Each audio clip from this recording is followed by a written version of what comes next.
ಕಲ್ಯಾಣ ಮತ್ತು ಪುನರ್ವಸತಿ ಇಲಾಖೆ ಹಾಗೂ ಮಾಜಿ ಸೈನಿಕರ ಸಂಘದ ವತಿಯಿಂದ ಶಿವಮೊಗ್ಗದ ಜಿಲ್ಲಾ ಪಂಚಾಯತ್ ಸಭಾಂಗಣದಲ್ಲಿ ಸಶಸ್ತ್ರ ಪಡೆಗಳ ಧ್ವಜ ದಿನಾಚರಣೆಯನ್ನು ಆಚರಿಸಲಾಯಿತು. ಈ ಸಂದರ್ಭದಲ್ಲಿ ಸೈನಿಕ ಕಲ್ಯಾಣ ಮತ್ತು ಪುನರ್ವಸತಿ ಇಲಾಖೆಯ ಉಪನಿರ್ದೇಶಕರಾದ ಡಾಕ್ಟರ್ ಸಿ.ಎ. ಹಿರೇಮಠ್, ಶಿವಮೊಗ್ಗ ಕಚೇರಿ ಸಿಬ್ಬಂದಿಗಳಾದ ಶ್ರೀ ವಿ.ಎನ್. ಮೂರ್ತಿ, ಅನಿಲ್ ಪಿ.ಜಿ, ನವೀನ್, ಎನ್ಸಿಸಿ ಸೇನಾ ಅಧಿಕಾರಿ ಬಾಲು ಜಿಆರ್ ಸೇರಿದಂತೆ ಇನ್ನೂ ಅನೇಕ ಗಣ್ಯರು ಭಾಗಿಯಾಗಿದ್ದರು. ಸಶಸ್ತ್ರ ಪಡೆಗಳ ಧ್ವಜ ದಿನಾಚರಣೆ ಟೈಮಲ್ಲಿ ನೋಟಿಸ್ ಆಗಮಿಸಿದ ಸ್ವಾಗತವನ್ನು ಕೋರುತ್ತೇವೆ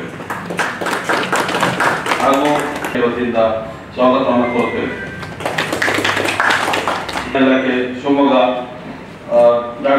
ಎಲ್ಲ ಮಾಜಿ ಸೈನಿಕರು ಹಾಗೂ ಮೀಡಿಯಾದವರಿಗೂ 2023 ಸಾಲಿನ ಧ್ವಜನಿಧಿ ಸಂಘಟನೆಯಲ್ಲಿ ನಮ್ಮ ಶಿವಮೊಗ್ಗ ಮತ್ತು ದಾವಣಗೆರೆ ನಿಗದಿತ ಗುರಿಯನ್ನು ಸಾಧಿಸಿದ್ದೇವೆ.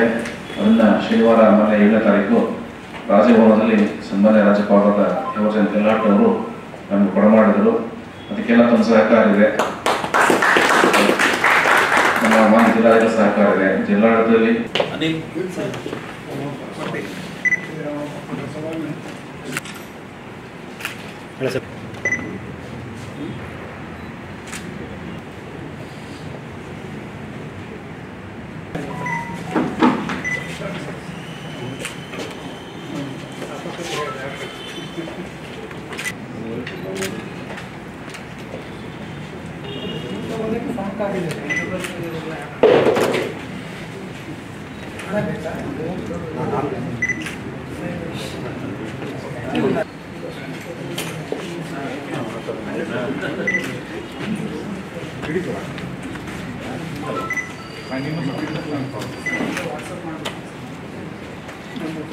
ಇಪ್ಪತ್ನಾಲ್ಕನೇ ಸಾಲ 2000